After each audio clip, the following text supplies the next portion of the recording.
Olá, meu querido irmão, minha querida irmã, que bom estarmos mais uma vez aqui interagindo, ainda aqui através da telinha. Que o Senhor abençoe você aí onde você está. Ele é onipresente, Ele está aí, Ele está aqui, Ele está em todo lugar. Ele é onipotente, Ele tem poder para resolver os problemas mais difíceis, aqueles que você acha que não tem solução, aquele que os profissionais da área de saúde, por exemplo, dizem que não tem solução.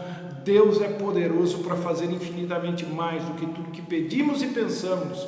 E eu acredito nessa palavra escrita pelo apóstolo Paulo, que Deus te abençoe. E hoje, especificamente, eu quero incluir na minha oração os pais, porque hoje nós celebramos o Dia dos Pais. Obrigado você que é pai. E você que é filho, deveria agradecer pelo pai que tem.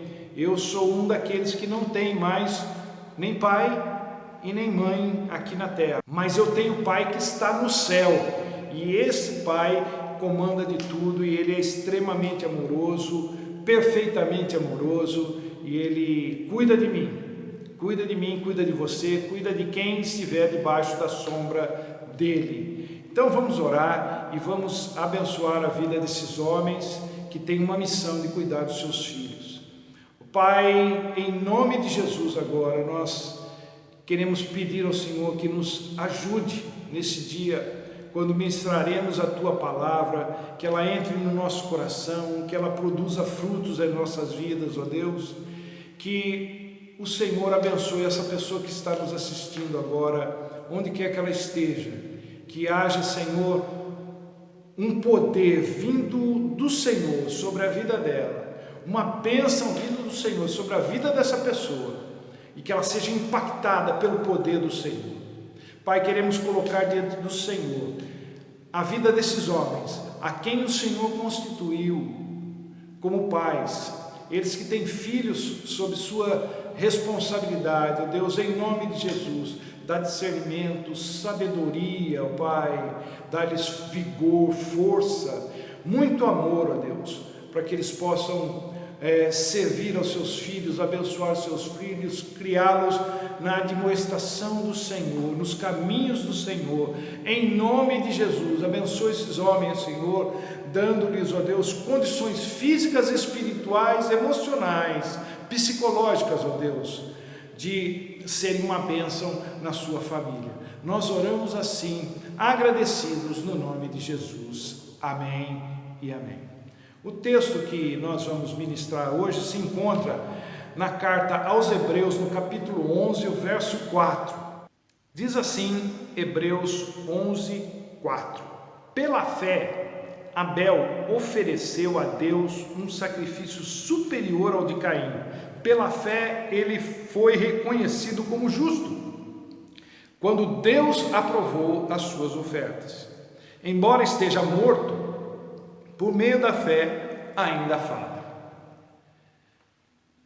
No versículo 6, que eu não li, diz que quem quiser se aproximar de Deus precisa crer que Ele existe e que Ele recompensa aqueles que o buscam.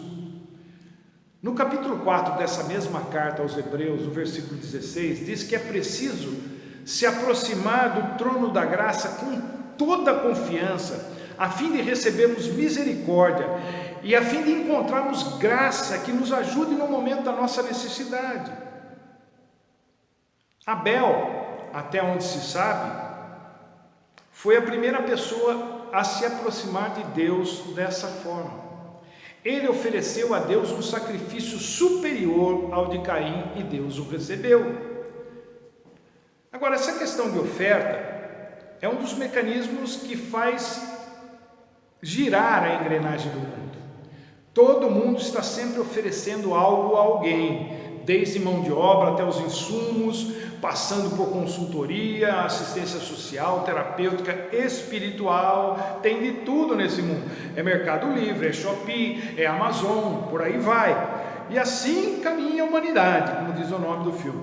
É o ser humano em busca de atender às demandas dos outros a fim de obter o seu próprio ganha-pão, o seu lucro.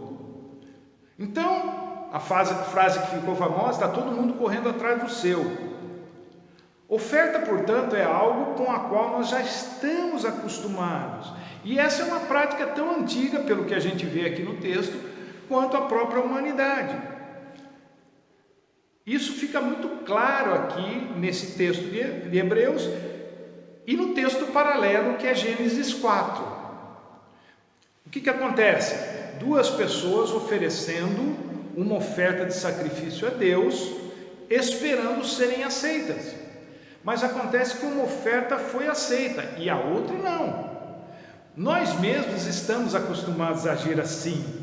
Nós optamos por aceitar a oferta que mais nos agrada, que mais nos convém, que está dentro daquilo que a gente acha justo. E o que a gente faz com as outras? A gente recusa ou simplesmente ignora. Portanto, não deveríamos estranhar o fato de Deus agir da mesma forma com aquilo que lhe é ofertado, que lhe é oferecido. Só que nós temos em nós muito mais de Caim do que de Abel, infelizmente.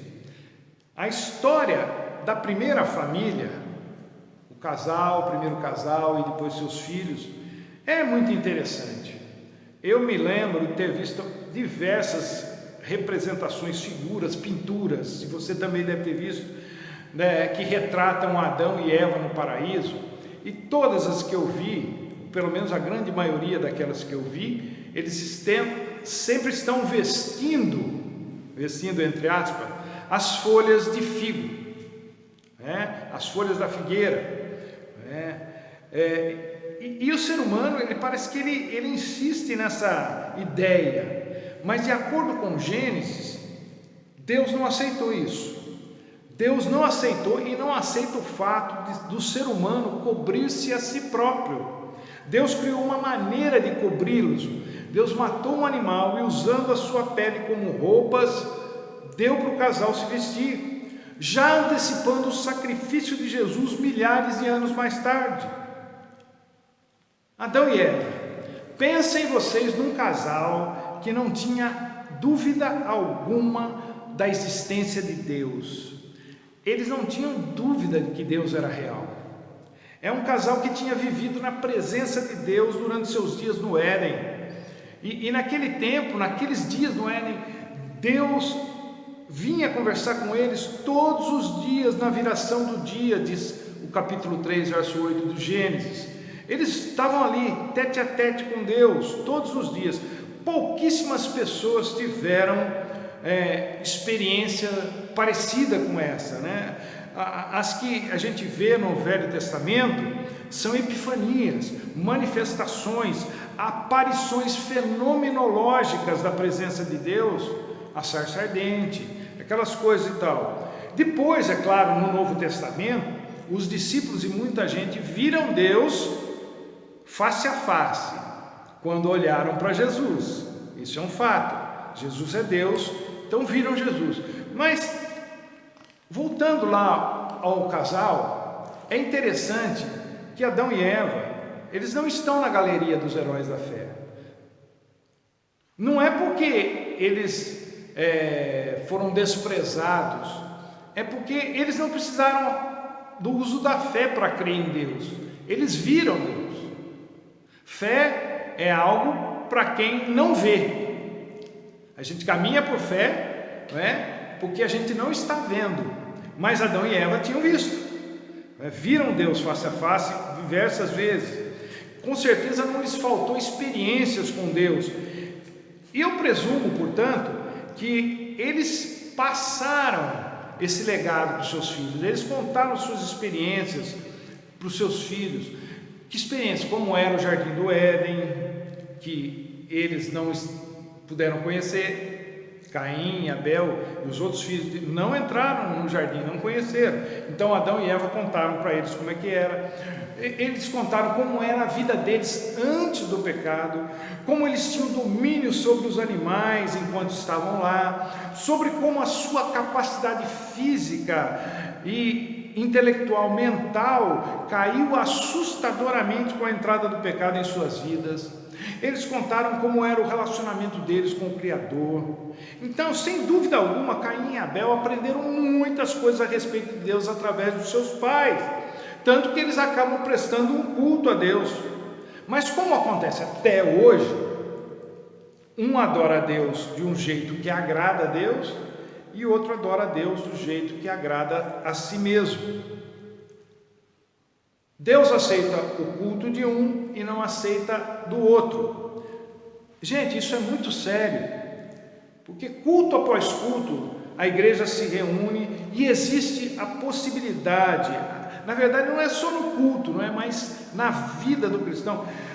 A vida do cristão, aquela que a gente diz que é dedicada a Deus, existe a possibilidade de Deus não estar aceitando aquilo que eu ou você estamos lhe oferecendo.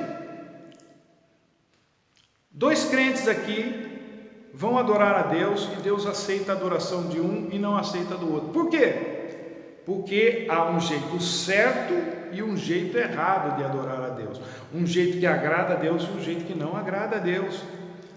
Provavelmente, e eu creio que tenha sido assim, Adão e Eva tinham passado para os seus filhos como é que Deus queria, como é que Deus gostava de ser abordado. Eles tinham vivido tempo suficiente na presença de Deus para entender isso, para saber isso. Façam assim, mas não façam assado.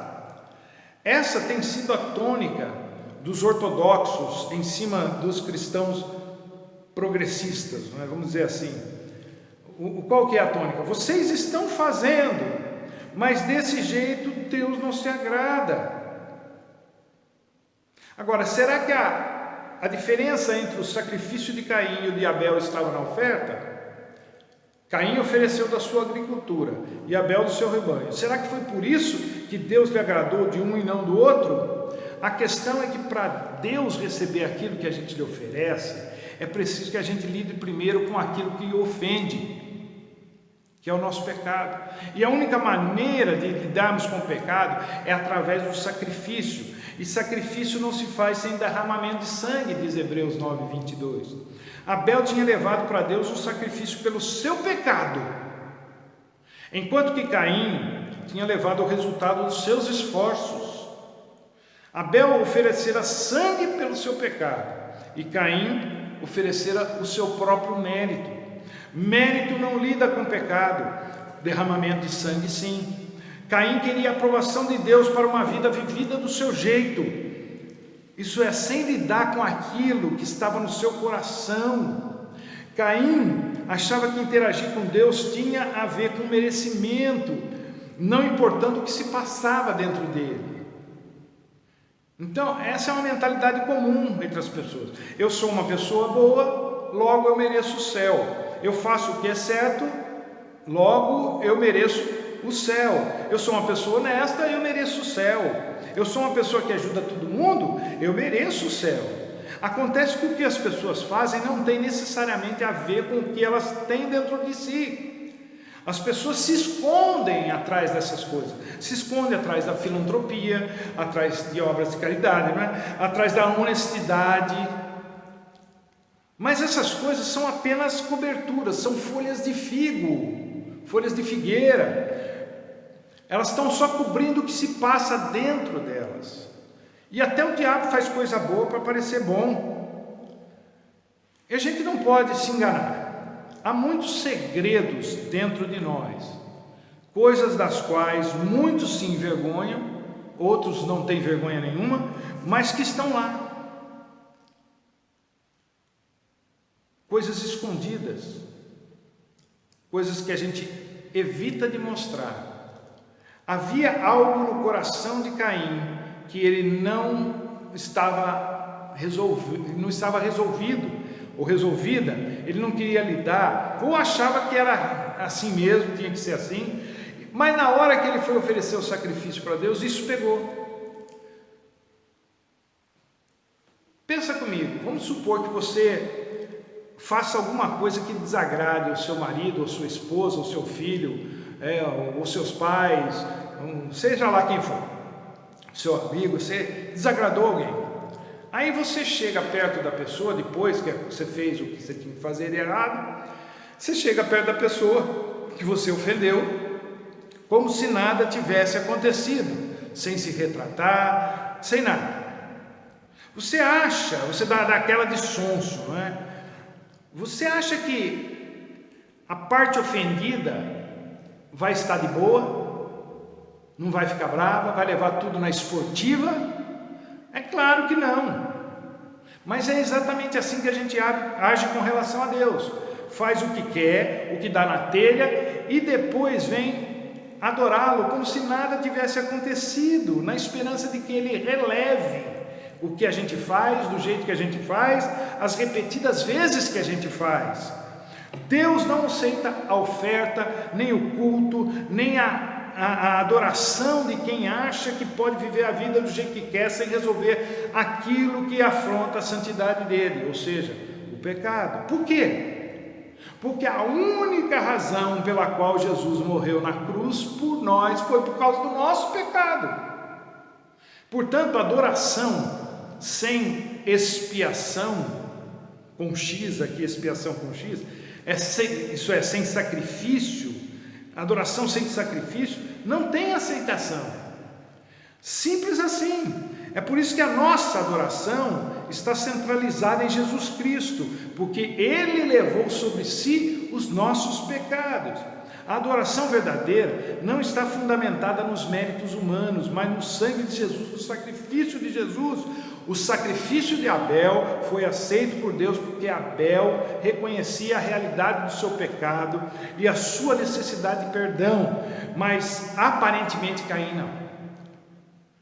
Muito provavelmente eles se achavam o cara, já que na mentalidade deles, daqueles dias ali, Adão, Eva e o próprio Caim, Caim era a semente da mulher que pisaria na cabeça da serpente. Provavelmente ele se achava.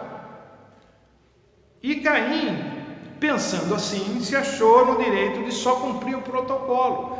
Mas Abel, como não tinha protocolo para cumprir, acabou indo muito além disso.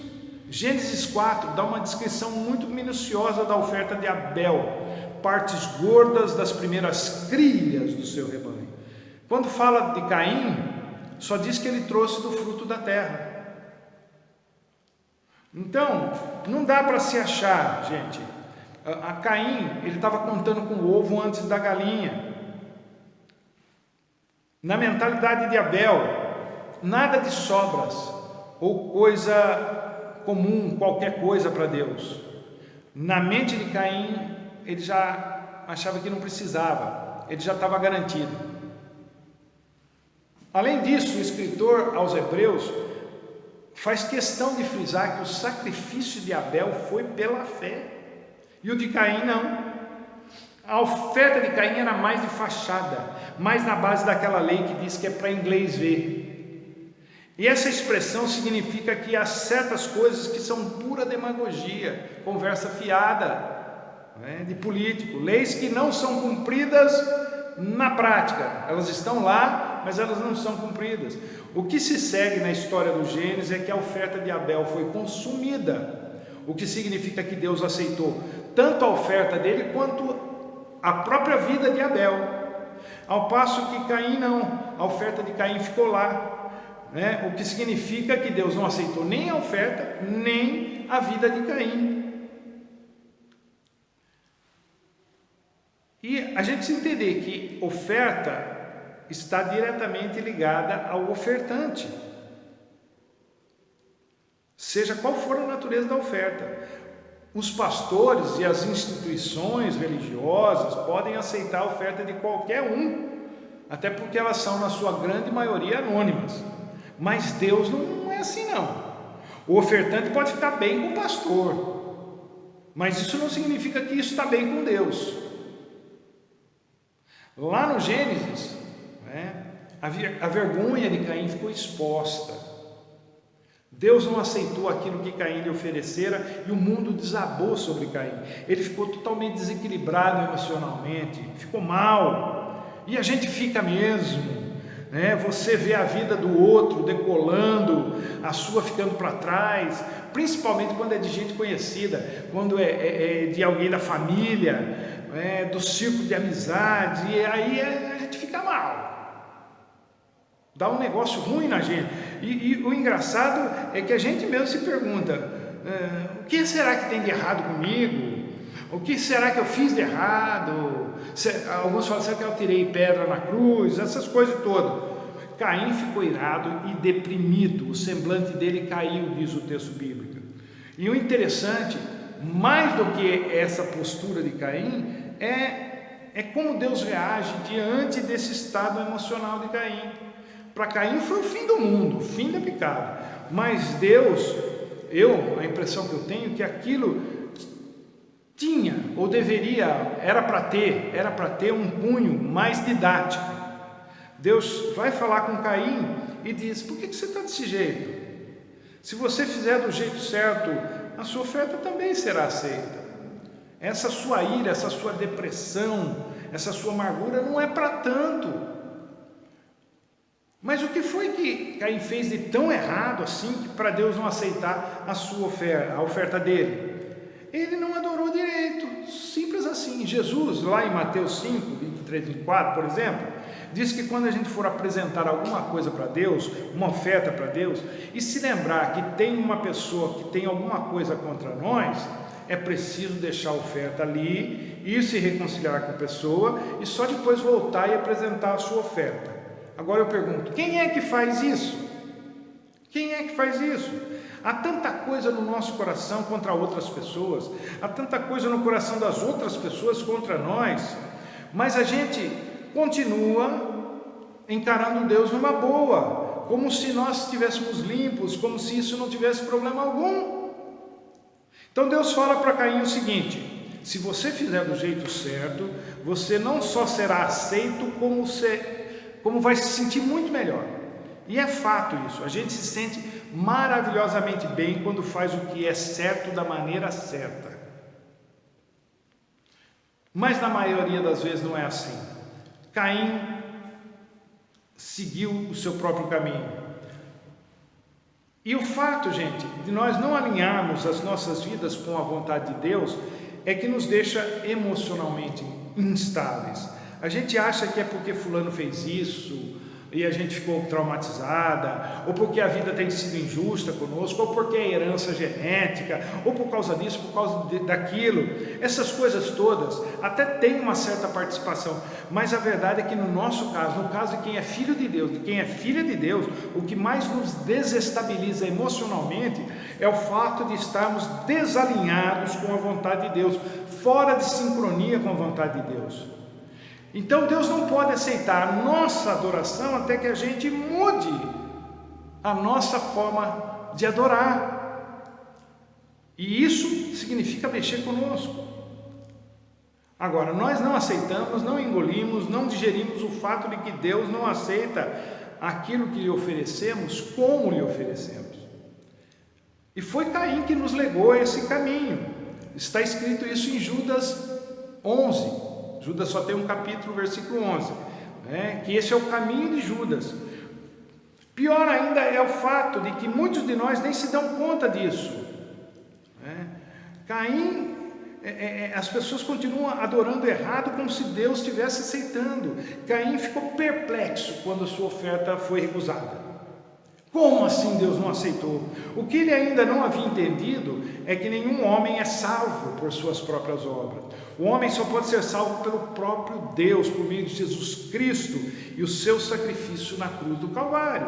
O caminho de Caim é pelas obras, mérito próprio. O caminho de Deus é através de Jesus Cristo, mérito dele. Então, o que a gente percebe nitidamente aqui? Do que é que Deus gosta? Se você quer adorar a Deus da maneira certa, se você quer agradar o Pai por excelência, aquele que está no trono, governando tudo com a sua mão poderosa, se você quer agradar hoje, no Dia dos Pais, quer agradecer a Deus pelo Pai que Ele é, se você quer reconhecer o Pai que Ele é, o que Deus espera de nós?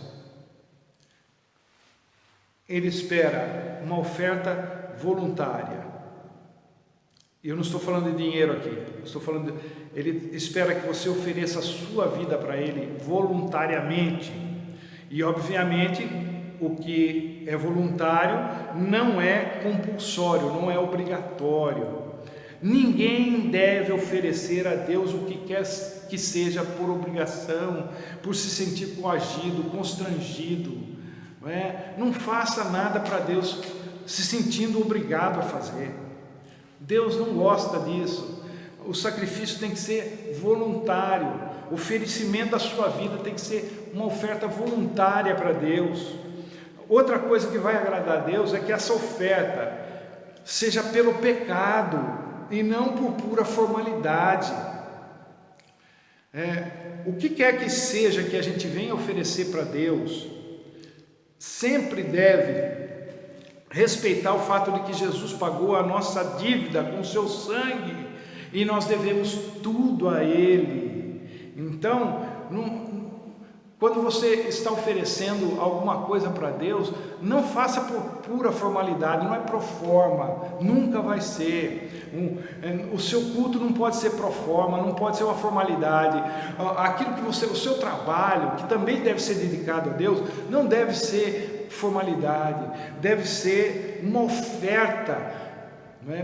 Pelo seu pecado, entendendo que o que você tem, o que você alcançou, foi porque Jesus lhe concedeu através do sacrifício que Ele fez na cruz. E a última coisa, a terceira coisa, né? O que pode agradar a Deus é que essa oferta seja altruísta e não egoísta. Ninguém deve ofertar a Deus pensando em si mesmo. Às vezes a gente vai comprar presente para os outros, de presente, de aniversário, sei lá o que for, e a gente compra pensando na gente. Não, você tem que presentear, ofertar, pensando na vontade de Deus, no jeito de Deus, no que agrada a Deus. Concluindo, gente, a nossa relação com Deus não deve ser leviana, nem inconsequente, nem do tipo que já acha que conquistou o que precisava e fica tudo por isso mesmo. Deus espera que nós ofereçamos a Ele os nossos corpos em sacrifício vivo, santo e agradável, continuamente. Para isso é preciso ter consciência de que relacionamento é algo que precisa ser cultivado. E cultivo é feito com plantio, não é? Depois é preciso regar, para só então colher. Essas três coisas aqui dão muito trabalho, é trabalho duro. Até para regar dá trabalho, porque ocupa seu tempo. Então, ofereça o seu melhor para Deus de forma voluntária, consciente da sua necessidade e de uma forma que agrade a Ele. E você vai ser ricamente abençoado e feliz, ricamente abençoada e feliz. Ofereça a Deus um sacrifício superior. O escritor aos Hebreus ele foi muito feliz aqui em usar a palavra superior. Ele não fala melhor, não é melhor do que o seu próximo. Você tem que oferecer um sacrifício superior, de acordo com o desejo dele, de quem é de cima. É superior no sentido de que Deus é que aceita. Ofereça a Deus uma vida superior à vida dos outros. Se o seu pai não quiser oferecer a vida dele para Deus desse jeito, ofereça você. Se a sua esposa não quiser fazer isso, faça você. Se o seu marido não quiser fazer isso, faça você. Se seu filho não quiser fazer, faça você. É com você. É intransferível, é pessoal. Ofereça a sua vida para Deus. No dia dos pais, ofereça a sua vida para o Deus que é Pai por excelência, que é o nosso pastor. Faça isso e a sua vida vai ser ricamente abençoada. Deus te abençoe, meu querido, minha querida, e até a próxima, se Deus assim nos permitir.